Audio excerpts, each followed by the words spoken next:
Bonjour, chers étudiants. On se retrouve aujourd'hui pour la configuration du service DNS sur Debian 10.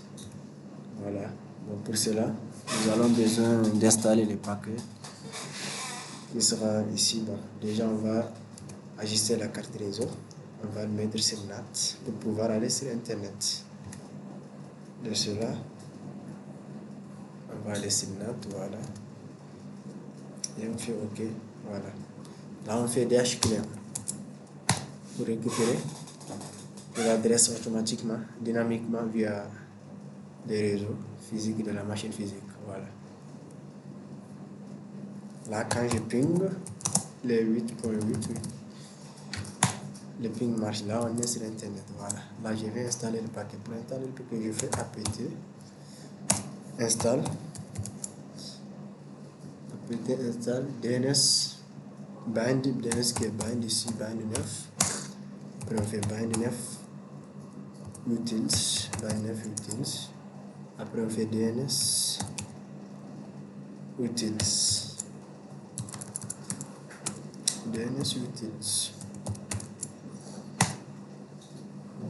On met Y. Voilà. La vitesse dépend de la connexion en fait du débit. Si vous avez un débit trop élevé, bon, c'est un peu rapide. Bon, là, DNS a été installé. Donc là, on va fixer l'adresse physique statique, bien sûr, pour pouvoir configurer. Là, on revient toujours sur custom. On va dans paramètres. On remet la carte réseau sur custom. On va mettre 0. C'est-à-dire on est sur VMware en fait, la VirtualBox. Voilà. Donc là, on fixe l'adresse en faisant ifconfig. Le nom de la carte qui est NS33, puisqu'on n'a qu'une seule carte ici, 192.168.1.1, qui est notre adresse. Là, c'est bon. Là, quand on fait ifconfig, on va voir que l'adresse est bien fixe ici. Voilà. C'est bon. Donc là, on fait comme ça. On vérifie d'abord via etc network interface. Là, on voit que ici, on voit que la carte réseau a été bien configurée, ajoutée, bon, statiquement. Voilà. On a l'adresse, le masque et l'adresse du DNS. Là, on fait un chape des points WQ pour enregistrer et quitter. Donc là, on va procéder à la configuration du DNS. Voilà. Là, on va vouloir besoin d'éditer un fichier, c'est-à-dire les packages qui est dans bind naming.conf. Donc on va faire vi etc bind naming.conf. On rentre là-bas. Voilà. Donc ici, on voit que dans naming.conf, on a la default zone, les zones locales et les options. Voilà, donc là, ici, on va taper I pour insérer. Voilà. On va venir à la ligne, on va déclarer notre zone, nos deux zones, la zone directe et la zone indirecte. De ce fait, on écrit bon, zone, espace, on met le nom de notre domaine, bon, ici on va écrire révision, OTP, on fait slash, on le met in, c'est-à-dire on va le mettre, voilà. Maintenant, on va lui dire type égale master.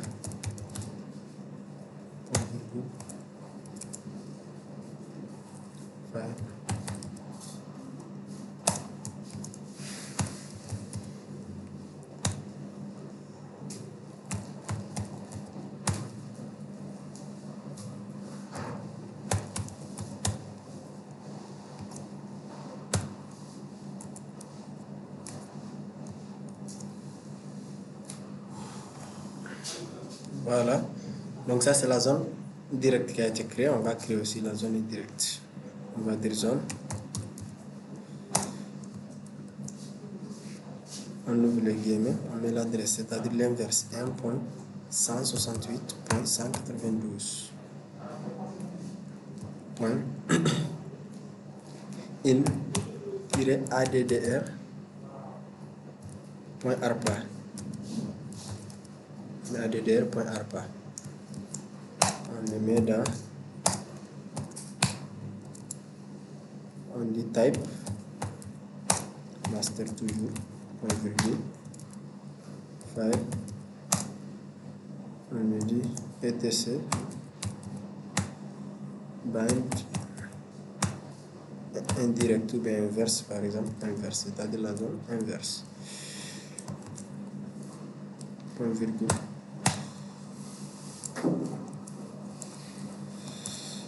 On peut fermer, voilà, là c'est bon. Maintenant il faut savoir une chose, là on vient de créer des zones, la zone directe et la zone indirecte dans nemit.conf, c'est-à-dire quand vous voyez file etc, c'est-à-dire le chemin où on va stocker notre fichier direct, notre zone directe et notre zone indirecte, c'est-à-dire la zone directe va être dans etc bind direct, on va créer là-bas un fichier qui s'appelle direct pour mettre là-bas, et l'autre c'est etc bind inverse, on crée là-bas un fichier inverse pour mettre là-bas la zone indirecte. Là on peut quitter ça, on enregistre et on quitte. Voilà. Donc là, on va faire cd, on va rentrer dans etc bind, on est dans bind. Quand on fait ls, on va voir qu'ici on a notre db local. Donc dans db local, on aura le formulaire pour une zone indirecte et une zone indirecte. C'est-à-dire par exemple quand on fait vi de db point local, voilà, c'est le formulaire là qu'on a besoin. C'est cette formulaire qu'on aura besoin pour pouvoir créer nos zones. Donc on va copier ce formulaire, on va le mettre dans direct ainsi que dans inverse. Là on sort, on fait qui, point d'exclamation pour ne pas enregistrer. Là on fait copie, on copie. Puisqu'on est déjà dans le dossier, on n'a pas besoin de spécifier le chemin source. On fait db.local, on le met dans direct en fait, on le met dans direct. On va créer un dossier direct, on le met là-bas. Là c'est bon. Donc là quand on fait ls, on va voir qu'il y a direct qui a été créé. Là. Voilà.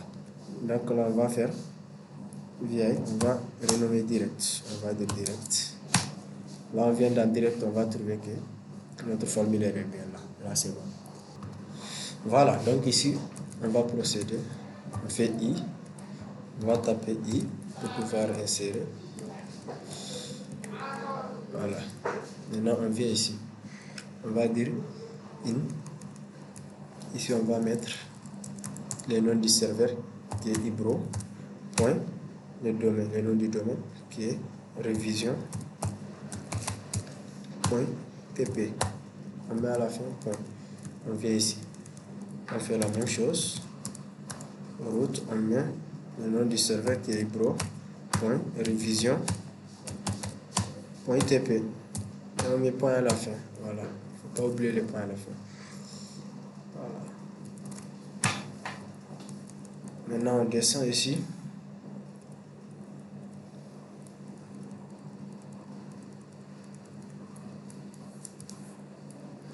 On va dire ici, on dit ns, on met la même chose.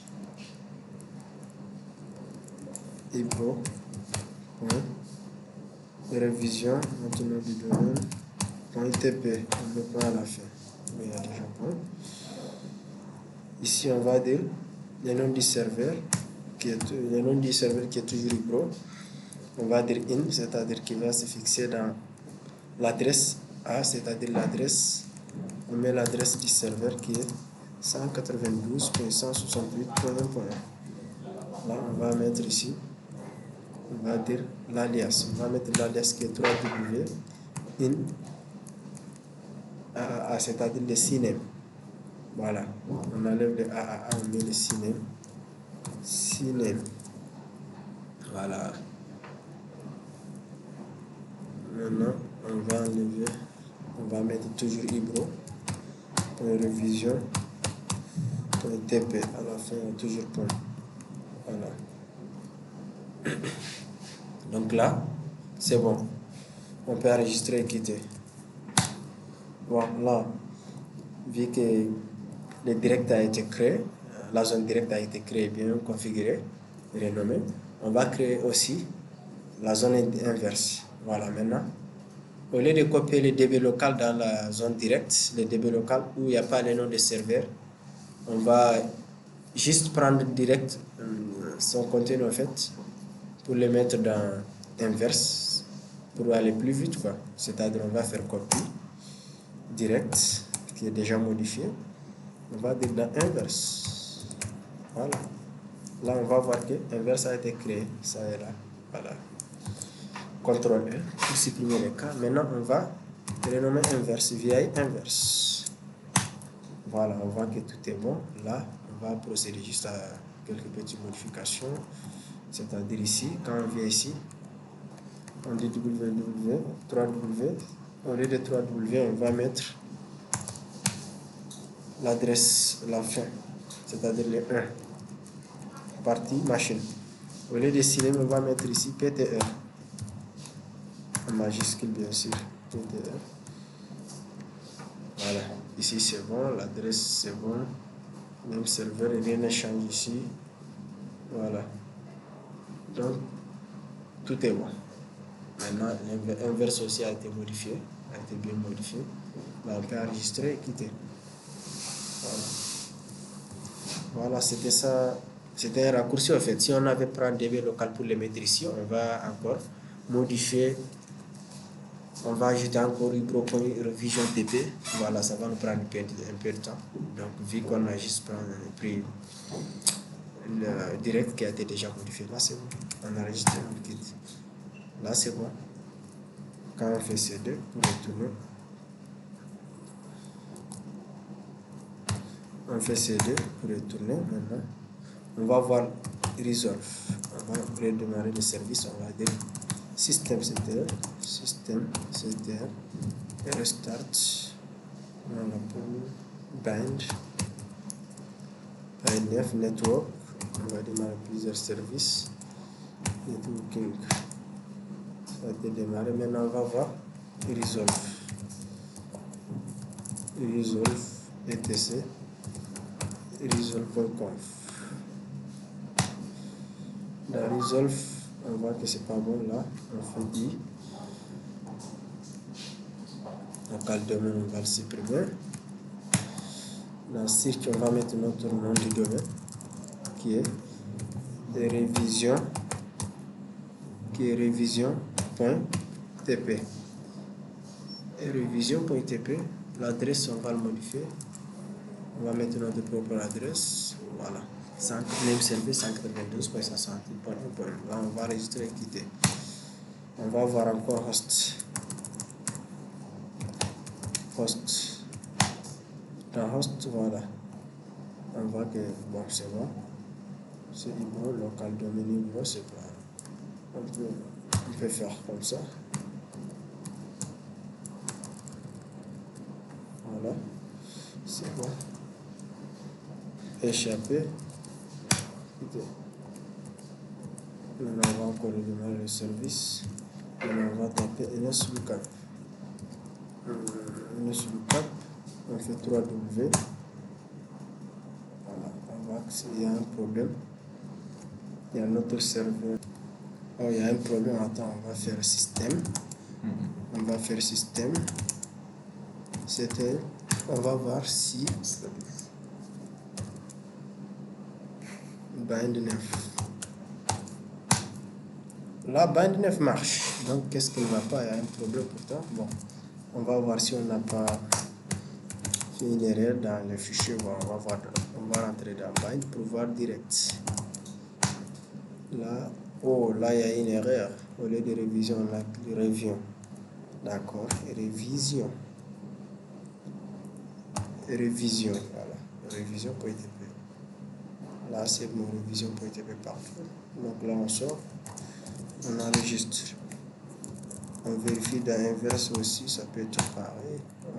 Dans l'inverse, on va voir. Révision. révision. Révision pour être peu. Là c'est bon, donc on sort, on fait comme ça. Là on redemande le service. Voilà, là on teste avec NSLookup. NSLookup, entre 3W. Voilà, là tout est bon, là ça marche. Notre DNS est bel et bien fonctionnel, donc là c'est bon. Donc au revoir, à la prochaine.